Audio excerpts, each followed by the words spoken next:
There is a lot of false information about planes, airports and airbases flying around right now. We'll fly you through it.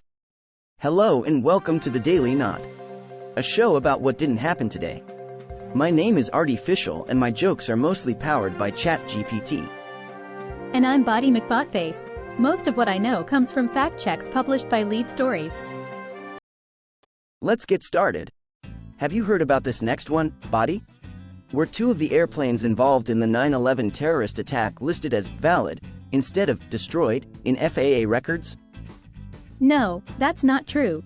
The planes involved in the September 11, 2001, terrorist attack that bore tail numbers N591UA and N612UA were listed as destroyed in FAA records reviewed by Lead Stories. How about that? Got more details?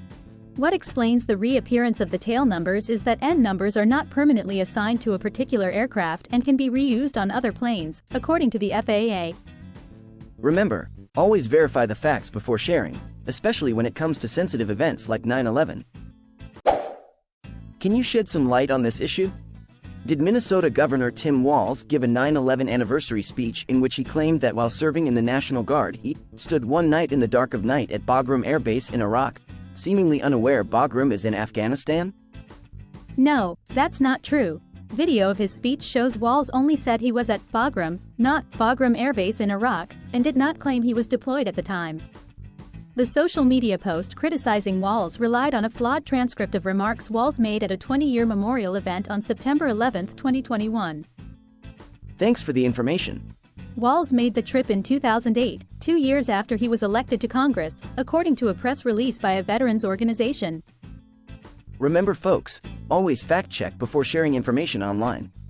And maybe brush up on your geography while you're at it. So Body, what is the actual story here? Did the Kamala Harris campaign produce an AI image of a fake rally crowd and then distribute that picture? No, that's not true. The image in question was first published on the internet by a self-described parody account not affiliated with her campaign. That parody account subsequently posted again to say that the picture was generated with AI. I should have known that. Lead Stories found no traces of this specific AI-generated picture on the official Harris campaign's social media pages. Well, looks like this photo mix-up was just a parody account having a little fun. Remember folks, always double-check your sources before hitting that share button. Can you shed some light on this issue? Did 113 non-citizens vote in Washington, D.C., in the June 2024 primary election that included presidential primary balloting? Yes, but saying they voted in the 2024 presidential primary is misleading, according to a spokesperson for the D.C. Elections Board who said non-citizen D.C. residents cannot cast ballots for presidential candidates. I did not know that. Their ballots only contain checkboxes for local offices, as is legal in the District of Columbia, and no checkboxes for federal offices. Remember, always verify the details before sharing news, especially when it comes to elections. Here's another question for you. Did CNN live stream the July 13, 2024, Trump rally in Butler, Pennsylvania, when they have never live streamed any of Trump's other political rallies? No, that's not true. A spokesperson for CNN told Lead Stories that there was not an internet live stream of that specific rally, but CNN television was covering the rally. I see you have more on your notepad. The spokesperson also noted that CNN covers political rallies with regularity. Lead Stories did not find any evidence of CNN live streaming political rallies on their website or YouTube channel. Remember, always verify the source before sharing news online. And maybe double-check your TV guide next time. What can you tell me about this, Body? Did Donald Trump freeze for 21 seconds during a speech at a rally in Bozeman, Montana? No, that's not true. He was speaking when he saw there was a situation in the crowd, then paused his speech and called for a doctor to assist. And that's one more thing we've learned today. Trump did not immediately resume his speech but continued to speak reassuring words to the people responding to the emergency. Remember, always verify the full story before jumping to conclusions. Even politicians need a moment to handle unexpected situations. Body, what do you know about this one? Is a photo showing French President Emmanuel Macron kissing a man authentic? No, that's not true.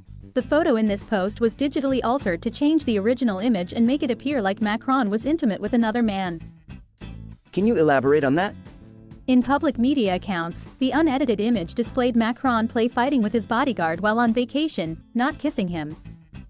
Remember folks, always double-check those photos before jumping to conclusions. Just because it's on the internet doesn't mean it's true. Hey Body, I've heard you've been looking into this. Is an image from a Kamala Harris political rally in Detroit a fake AI photo? Because the reflection on the plane's engine and fuselage doesn't show a crowd? No, that's not true. The reflection on the plane's engine can be explained by a basic law of physics as the plane sits at an angle relative to the crowd, so the reflection shows a different part of the airport. Really, Body? The August 2024 campaign rally received extensive coverage from TV networks and various media outlets, depicting a crowd of thousands, consistent with the image in question. Remember folks, before jumping to conclusions about photos online, make sure to verify the facts and consider the angle of the situation. This one's out there on the internet. Did Donald Trump or his campaign still owe $12,000 in landing fees to the Bozeman airport, and was that the reason he diverted his plane to Billings, Montana on Friday, August 9, 2024? No, that's not true. The Bozeman Airport Authority formally denied Trump or his campaign had any outstanding debts to them and said the diversion had to do with mechanical reasons. Thanks for looking into that. One of the first accounts on X that started talking about the diversion having to do with outstanding debts later said it was a joke. Remember folks, always double-check your sources before jumping to conclusions. And maybe check your sense of humor too. That's all folks. Please like, share and follow.